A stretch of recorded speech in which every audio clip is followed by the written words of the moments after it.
Përshëndetje të nderuar miq, do të flasim për zhvillimet e fundit nga aktualiteti dhe politika me avokatin e njohur Zaçi Islami, i cili rikthehet pas kërkesave të shumta të shikuesve tanë. Avokat, përshëndetje dhe faleminderit.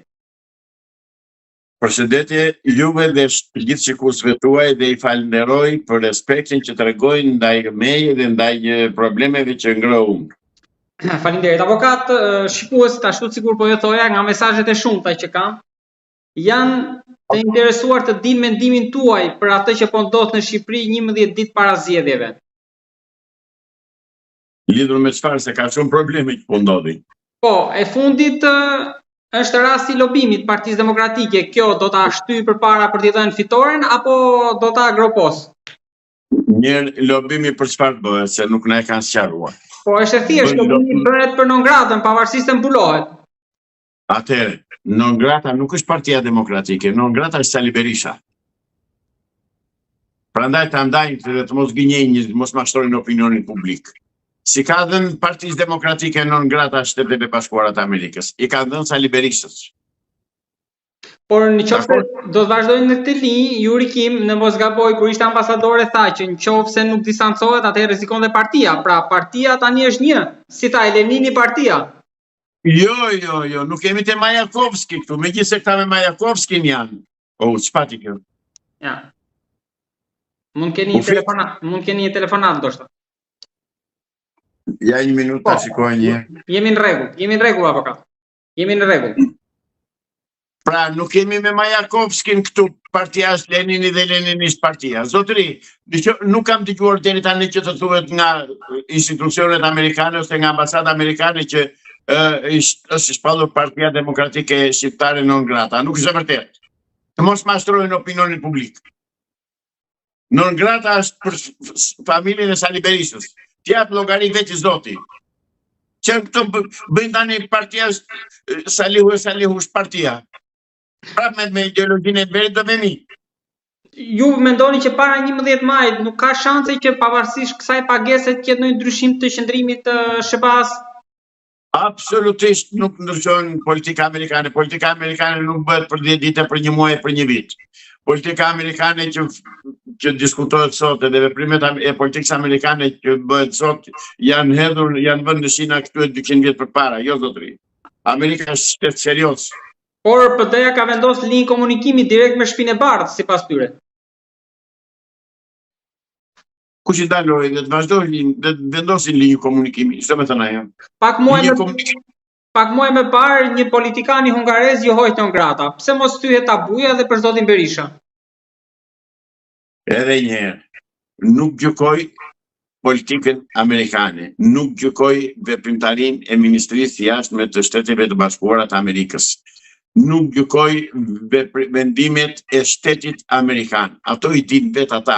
Unë di këtë, që të paguhen para për të hequr non gratën, ky është njerëz një turp.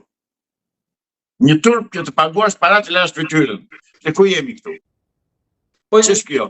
Qofse është paguar për ta vendosur, me këtë ide po paguhet për ta hequr. Kush tha që është paguar për ta vendosur dhe ta vërtetojnë? E thon ata. Por ata mund të thonë çfarë të duan, në opinionin publik çfarë dokumenti kanë më në dorë. Si u bë kështu pagua ka këtu që të shpallat Sali Berisha non grata. Jeni vetë apo sini? Më fal, se po flas hiqe këtë jeni në vetë apo se jo, nuk do heqim, për qenë korrekt nuk do heqim asgjë. Ju jeni okay. Atëherë, këta njerëz që thonë kështu e kanë mendjen në kokë me kë flasin me turma mund të gënjejnë tërë ditën ata. Siç po i gënjejnë, siç po i thonë do bjem uje, do bjem atë, do bjem këtë, që kanë 12 ditë se kanë prurujt, na shtu kujtua ai Nosroku i kryeministrisë që thotë do sjellim ujë, thotë fshat me fshat e shtëpi me shtëpi. Jo zotëri, nuk ka pagesa në Amerikë për të shpallur X-in e Y-in non grata. Këtë harrojeni. Ajo është politika amerikane, është ambasada amerikane që shikon, vlerëson, kontrollon dhe vendos për çfarë bëhet edhe çfarë duhet të bëjë shteti amerikan lidhur me politikën shqiptare. Në politikën shqiptare zotëri kanë hyrë vetëm halabakët. Në parlamentin shqiptar ka vetëm halabak, hajdut, budallënj edhe kriminal. Kaq, dhe fakti që kanë bërë lista të mbyllura dhe PD-ja dhe PS-ja që janë baras Partia e Punës së Shqipërisë, vërteton 4 Shqipërisë që kemi të bëjmë me 2 grupe kriminale, nuk kemi të bëjmë me 2 parti politike. Pra është vazhdimësia kriminale e Partisë Punës së Shqipërisë, Enver Hoxhës. Kaq. Avokat, me kaq vite eksperiencë sa keni, por edhe ato që ju keni dëgjuar, a më jepni dot një rast kur dikush i ka falur dikujt një shumë kaq të madhe parash, apo edhe 1/10 e saj? Jo, nuk kam në një rast të tillë dhe edhe këtë që thuhet nuk e besoj. Atëre, që mendoj unë, me që më pyetët mua, edhe publiku atë do mendimin tuaj. Mendimi im është që aty zotërisë atje në Amerikë që s'ka as $5.000 nuk besoj të ketë në arkën e tij, në gjendjen e tij. Janë dhënë këto para, i kanë thënë nata ne thuaj që janë të mia. E kanë gabim. E di pse e kanë gabim dhe do koha do mbërtetoj. Zotëri, në Shtetet e Bashkuara të Amerikës, po vajte të marrësh një, ç'të them unë, edhe hua të marrësh nga unë tek ti, do t'i deklarosh dhe do thuash ku do i prishësh. Pra këta lek kanë ardhur nga Shqipëria. Absolutisht janë dërguar këtej, dhe nëse janë dërguar. Dhe kot janë dërguar se nuk do bëhet gjë. Dhe personi që i ka marrë do gjej belan. Personi që i ka marrë ato para, nëse i ka marrë, natyrisht nuk e di, do gjej belan me Shtetin Amerikan, me Policinë Federale Amerikane. Nuk të falë Amerika, zotëri. E keni fjalën për FBI-n? Thash për strukturat e Shtetit Afrikan që mbrojnë ligjin dhe ligjshmërinë. Nuk mund të ketë, nuk mund të bëj vaki, nuk mund të ndodhë që në Amerikë të dërgosh para ti dhe të mos i marrë para të diku një shtetas në një qytetar amerikan, i huaj apo i vendas, dhe të mos i deklaroj. Se do i thonë ku i gjete? Pyetja më e thjeshtë. Do vej FBI-ja në syrin e atij zotërisë ose në shtëpi ku është, dhe do t'i thonë hajde këtu ti. Ku i gjete këto para? Çfarë do thotë ai? S'ka sot. Pra është mashtrim. Ore, këta përpunojnë opinionin publik, janë mjeshtra për propagandën, po e përsëris për të 100 herë. Mos i besoni o shqiptar, asnjërin as tjetër, janë komunistë shqiptar, të dy. Avokat, si mendoni që mund të jenë çuar këto lekë, se me transferta nuk besoj, se do ishin të rregulla. Ato shkojnë me çanta diplomatike, përse vetë Fatmir Mediu se hajde Sulejmani sa e bëri mik dhe qenin, thot një proverb. Se hajde në Amerikë Fatmir Mediu. Ai bën ato, si çanta diplomatike nuk kontrollohen. Por personi që do i marrë dhe do i deklaroj, do thot ku i gjeti. Pra këta mbulojnë kokën e zbulojnë prapanisën si struci. Avokat, po SPAK-u, deri ku është kompetenca për të hetuar, se nuk mund të hetojnë SBA SPAK-u? Jo, në SBA SPAK-u nuk heton, por SPAK-u dërgon letër porosi në SBA për të hetuar çështjen. Dhe zgjidh problemin. Gjithsesi, për ta mbyllur këtë histori me këtë avokat, ju si mendoni kush është fundi? Do shkoj dikush brenda apo do dalin pa ular siç kanë dalë deri tani gjithë tjerë që kanë lobuar në Amerikë? Sepse nga krahu tjetër është bërë nami për një pagesë $200.000, kurse këtu $200.000 është vetëm një muaj. Zotri, kësaj çështje do t'i çohet deri në fund. Kam besim absolut te Amerika. Kaq. Avokat, i u them qytetarëve shqiptar që të besojnë tek ato që thonë Shteti Amerikan, që thonë përfaqësuesit e Shtetit Amerikan në Shqipëri. Kaq. Avokat, fjala juaj doli në jug shpërtheu, por në Tepelen. Ata u kisha thënë që do shpërthej jugu, po prit se ka dalë vetëm maja icebergut. Ju nuk e dini se çfarë ka bërë Tërmet Peçi në Kurvelesh, çfarë ka privatizuar, çfarë ka marrë nëpërmjet krye Hajdutit, se Hajduti nuk është Tërmeti në fakt. Hajduti është ai që i ka marrë, po ai që i ka legalizuar këto vjedhje është Pëllum Milori, i cili në drejtori burgut të Bënçës në Tepelen. Është Pëllum Milori që i ka tjetërsuar pronat dhe u ka vënë etiketën shtetërore, se në fshatë s'ka pasur prona shtetërore zotëri brenda fshatit. Në asnjë fshat nuk ka pronë shtetërore. Në çdo fshat pronat janë private, ka secili trollin e tij, kufit e tij, komshit e tij, ndërsa s'kan bërë në Gusmar, në Regjin, në Nivic, në Tepelen, në Progonat, kanë tjetërsuar pronat e shtetasve shqiptar që aktualisht nuk ndodhen në vendlindje, por janë në Tiranë, janë në Shqipëri, janë në Greqi, janë në emigracion. Çdo të thotë kjo, do të thotë që ti tua heqësh me që janë aty, pra kryesori dhe koka e krimit në Tepelen është ish drejtori i Agjencisë Shtetërore të Kadastrës Pëllum Milori. Unë i them Spakut e kam thënë përpara i them prap, shkoni dhe bëni kontrollin e dokumentave të ASK-s Tepelenës që ka shkuar, janë transferuar në Gjirokastër. Do shikojnë që janë tjetërsuar nëpërmjet topografëve që ka aty në zyrë ai, Pëllum Milori që ka pasur në ASK, janë tjetërsuar hartat e fshatrave, të progonatit pak që e kam parë vetë. Prandaj, për ta zbuluar të vërtetën, duhet të marrën hartën kadastrale para vitit 90. Para vitit 90. Të shikojnë si ka qenë gjendja në fshat dhe si ishtë tani, se unë i kam në dorë që janë të korektuara. Kush ishte interesuar dhe të më thrasit t'ja në dorë, t'ja japë në dorë, t'i shikoj. Por nuk po e bën ujtë në zjarë, pse se nuk edhe Spakun, edhe këta e shof që i pengon e Dinama. Dhe strëmullari që mbulon këta hajdutlëk të Tërmet Peçit është Edi Rama. Po Karoca e mori të përposhtën, apo fakti që Tërmeti do bëhet deputet do i ngel sharangozh Spakut? Vërtet shpresori që të bëhet Tërmet Peçi deputet më? Jo, vurdja. Ai ka thënë që bën luftën edhe për një gjysmë vote, jo më për një plot. Nuk do bëhet deputet Tërmet Peçi. Nuk mund të bëhet. Pra kryetar bashkie jo, iku, deputet nuk do bëhet, ku do përfundoj?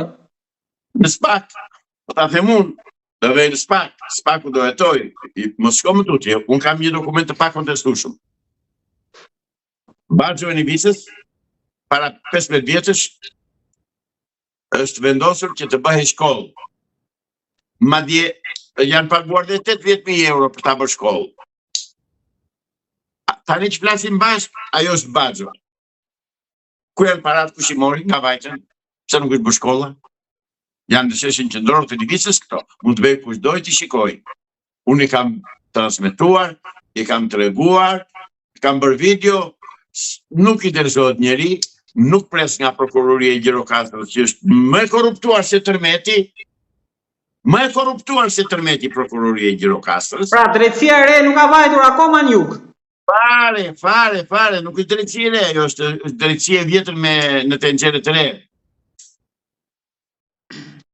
Avokat, pak ditë që kanë mbetur para zgjedhjeve, këtë javë që kanë mbetur, prisin në lëvizje befasuese që mund të përmbys situata, mund të marrë një kthesë tjetër?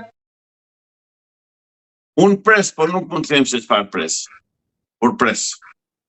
E parë, e dyta. Po ju ka shumë që presin edhe ndoshta një mesazh nga administrata Trump para zgjedhjeve, siç ndodhi në Kosovë. Thash pres. Ka nga ata që presin nga Spaku. Presim, unë pres që të bëhet diçka në Shqipëri, se zgjedhjet e kemi thënë që nuk do bëhet. I qëndroni prap idesë që në 11 maj. I qëndroj dhe nëse nuk bën zgjedhje, atëherë unë do dal këtu në kamerën tuaj, do të kërkoj falje shqiptarëve në datën 12 maj, do të kërkoj ndjes, do të them falni. Jam mashtruar dhe unë në thonjza si shumë të tjerë, por unë kam besim të palëkundur, buri veshin të palëkundur, që zgjedhjet nuk do bëhen. 1 për miliard dhe mund të bëhen, nuk e di. Tani, dua të denoncoj një fakt tjetër që mësuam sot. Lidhur me ministrin e Shëndetësisë së Republikës së Shqipërisë. Drejtuesen politike për qarkun e Tiranës. Apo jo, e keni fjalën për atë Koçiun, jo për Ogertën, okay. Ësakt. Për Koçiun dhe për Ogertën. Dokumentat e Ministrisë së Shëndetësisë para ca ditësh, siç u deklarua, janë marrë natën dhe janë transferuar nuk dieshin se ku. Vlen këtu dhe jam i detyruar ta them dhe me respektin maksimal konsideratën për shërbimin informativ shtetëror.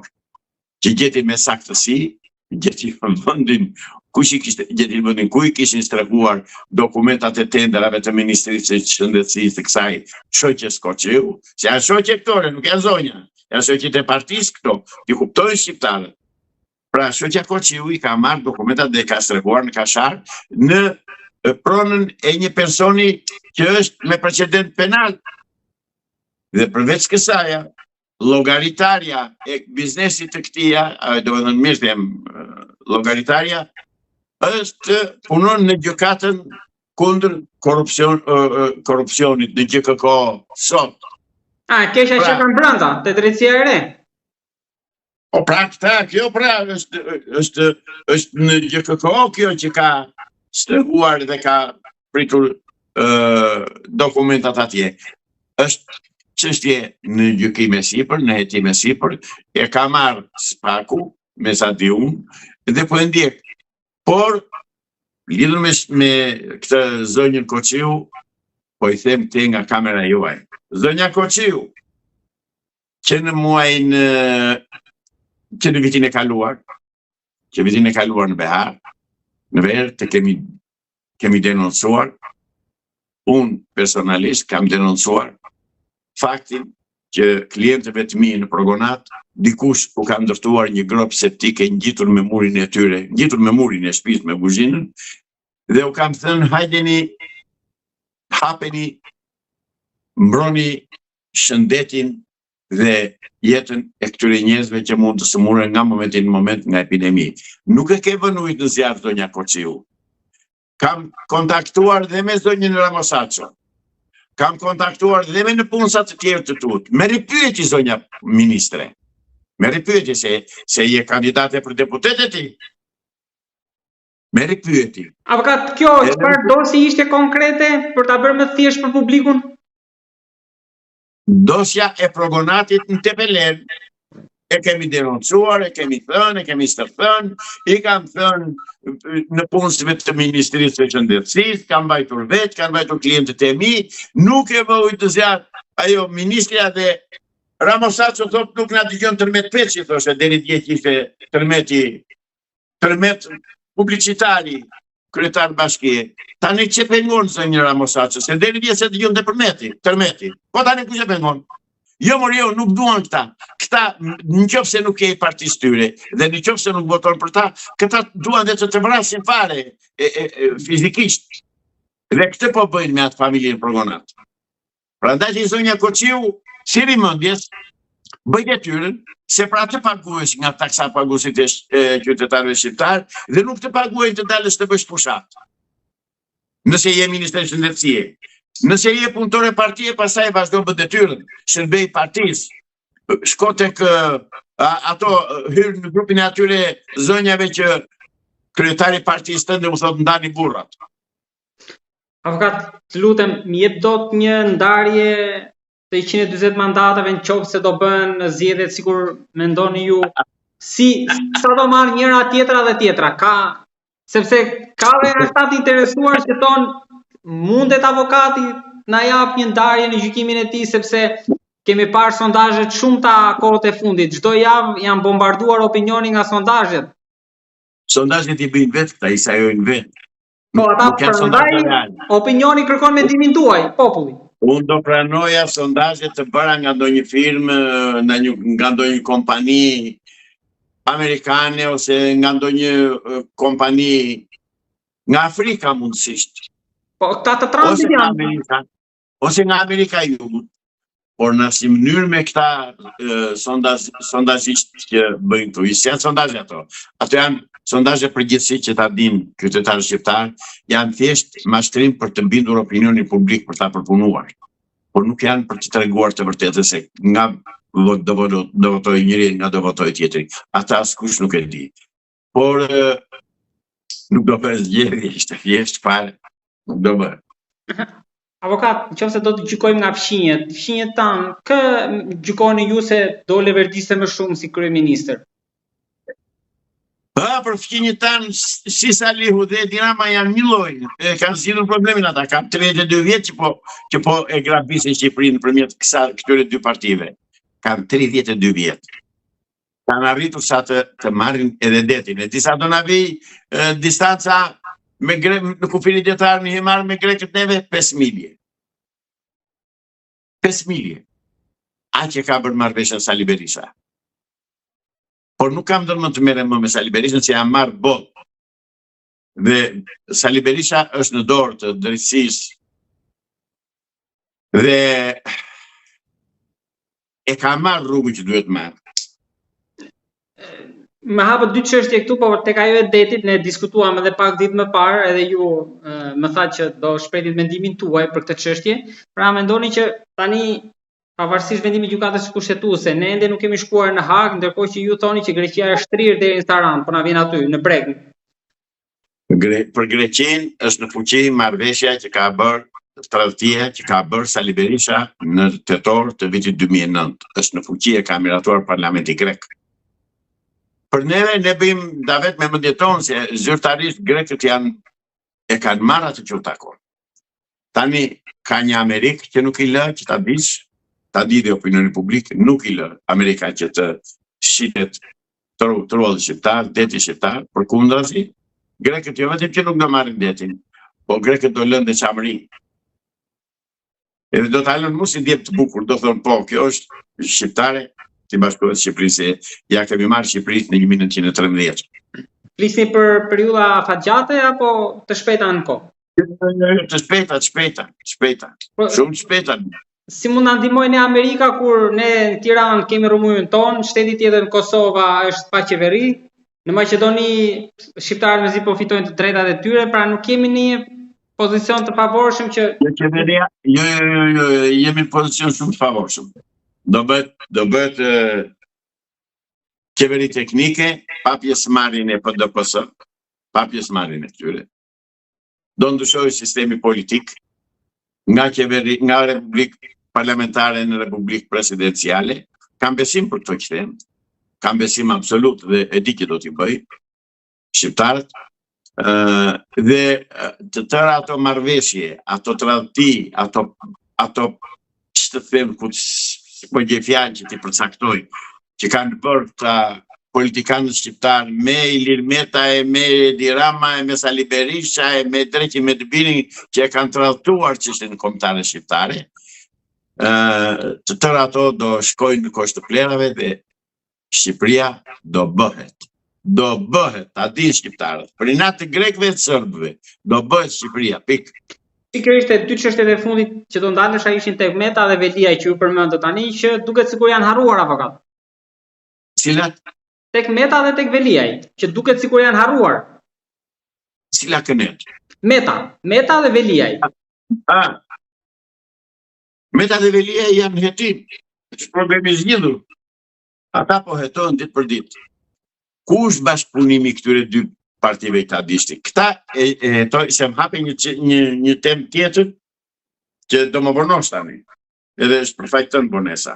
Avokat, qofse nuk keni kohë, e lëmë edhe ditë tjetër. Dua t'jem korrekt. Jo, do të marrë kohë ty, jo në kam kohë sa duar deri nesër po deshe. Okej, unë jam Atëherë. Lidhur me çështjen e Ilir Metës dhe të këtij të Velis. Janë në hetim. Do pranojnë dhe do pranojnë të tëra që kanë bërë një për një, mos i djem të mirë dhe nuk do dalin nga burgu. Ka mbaruar ajo punë. Lidhur me akuzën që kanë sajuar për Sali Berishën lidhur me objektin që është ajo Partizani. E di pse është bërë ajo akuzë? Është bërë për ta shpëtuar Sali Berishën dhe në marrëveshje të plot PD-ja me PS. Pra po më thoni që në datë pas pak në datë 5 maj, gjykata do i pushoj akuzën. Nuk e pushon dot akuzën. Patëherë si do ta shpëtoj? Mund ta filloj akuzën për atë që duhet ta filloj dhe po ta them unë për çfarë duhet ta filloj. Të na jap llogari Sali Berisha kush i prishi uzinat dhe fabrikat. Se s'ka folur deri më sot. Të na jap llogari Sali Berisha kush i shiti armët, ku i dërguan. Nëse s'ka djeni të pyet të kërkoj llogari kolegëve të tij që janë një lloj si ai. Avokat, po më duket jemi me vonesë, ai po kërkon të bëhet nuse për herë të tretë, ne po rikthehemi në 90-ën. Nëse duam që të gjejmë të vërtetën në Shqipëri dhe nëse duam që të dënohet krimi, do ta fillojmë jo në 90-ën, po mundësisht që nga 41-shi. Por unë po të them në 92-shin që mori pushtetin Sali Berisha me ndihmën Edi Ramës e të ati Ramizalis, që kanë bërë ka dashur qefi, nuk ndryshuan ligjin 7501, i bën shqiptarët të vrasin njëri tjetër, janë vrarë me qindra njerëz për tokat edhe për kufik. Pra për këto duhet të akuzohet Sali Berisha. Kush i prishi fabrikat dhe uzinat dhe kush shkuan? Mirë i prishën, kush shkuan? Pse son, more? Ministrat janë, të gjithë këtyre 30 vjetëve. Kryeministrat janë, presidentët janë, atëre çfarë pengor spakun që ta akuzoj për këto që them unë? Prandaj, ti zoti Dumani, me këtë merru. Dhe mos e akuzo atë për klubin Partizani, se nuk na u prish puna se mori 50 metra apo 5.000 metra atje. Atë dëm ja ka bërë familjarët dhe do ta paguaj ai. Do shkojë drejt në vend atje. Ka mbaruar ajo punë. Por Sali Berisha duhet të përgjigjet për ku shkuan pronat e shqiptarëve, ku shkuan uzinat dhe fabrikat, ku shkojnë tjersa e 80 vjetëve që derdhën në Shqipëri. Ku shkuan? Është thirrje ulëritëse. Ku shkoi prona e shqiptarëve? Po Veliaj, mendoni që do ta çaj PS-n në 11 maj, se ka nga ata që mendojnë që mund të vendosë në lidhje fraksione. Jo, mafia ka kodin e heshtjes. Jo, nuk do flas Velia, ta dish na unë. Velia do t'i thonë rrjut, bën ato vjetë sa do të t'jap gjykata, edhe mos fol me neve, se ndryshe e diti që ke një djalë, ke një vajzë, ke një vlla, ke një mëm, ke atë, ke këtë, kështu punon mafia, kështu funksionon. Ju kujtohet intervista e këtij ish ministrit të brendshëm, Sajmir Tahirit, që qau në studion e Erion, e këtij Ferziu. Blendi Ferziut. Ju kujtohet? E di pse qau? Sepse e dinte se ç'do t'i bënin nëse ai do fliste. Se nuk flet Arben Ahmetaj. Sepse e di se që gjën, po të flasi, është kodi mafjes. Prandaj thash që janë 2 parti mafioze, 2 grupe mafioze të organizuara, të strukturuara me emrin parti. Kjo është e keqja e shqiptarëve. Dhe pa qëruar këto 2 parti nga fusha politike dhe nga politika shqiptare, nuk do bëj hajër Shqipëria. Shpresoj që do qërohen të 2 këto parti nga politika. Shpresoj, kam shpresë 100%. Për ta mbyllur, avokat, a ka kanale komunikimi dhe si funksionojnë mes Ramës dhe Berishës nëse ka? Pra, për ta ruajtur ndoshta kockën. Pa diskutim që ka një tjetëri që takojnë ditë për ditë. Po për ta e kam fjalën. Kush si? Po natyrisht ata nuk do na i thonë neve se kur flasën e si flasën. As bëhet fjalë fare. Komunikojnë dhe me kode në distancë. Të tëra i bëjnë, por kanë një tjetëri që dëgojnë, kanë korrierët, kanë emisarët, kanë të besurarit, pa tjetër që kanë. Së bëhet fjalë fare. Avokat, faleminderit shumë për përgjigjet, edhe po të falenderoj edhe në emër të publikut. Edhe unë të falenderoj për... Ju kishte munguar se më kanë shkruar mjaft. Faleminderit shumë. Nuk do të mungojmë, ja ta dish, po vja fjalë, nuk do mungojmë. Sa herë që të lindin probleme do dalë, do t'i them, do t'i denoncoj. Dhe falenderoj dhe publikun të e falenderoj me gjithë shpirt që është interesuar dhe i ka syt hapur të mësoj se çfarë po bëhet. Se përgjithsisht jemi kthyer në një turm amorfe që bëjnë çfarë të duan këta gangsterët e 2 grupeve të mëdha banditeske, PDPS, dhe nuk di fare se ç'bëhet. Faleminderit shumë.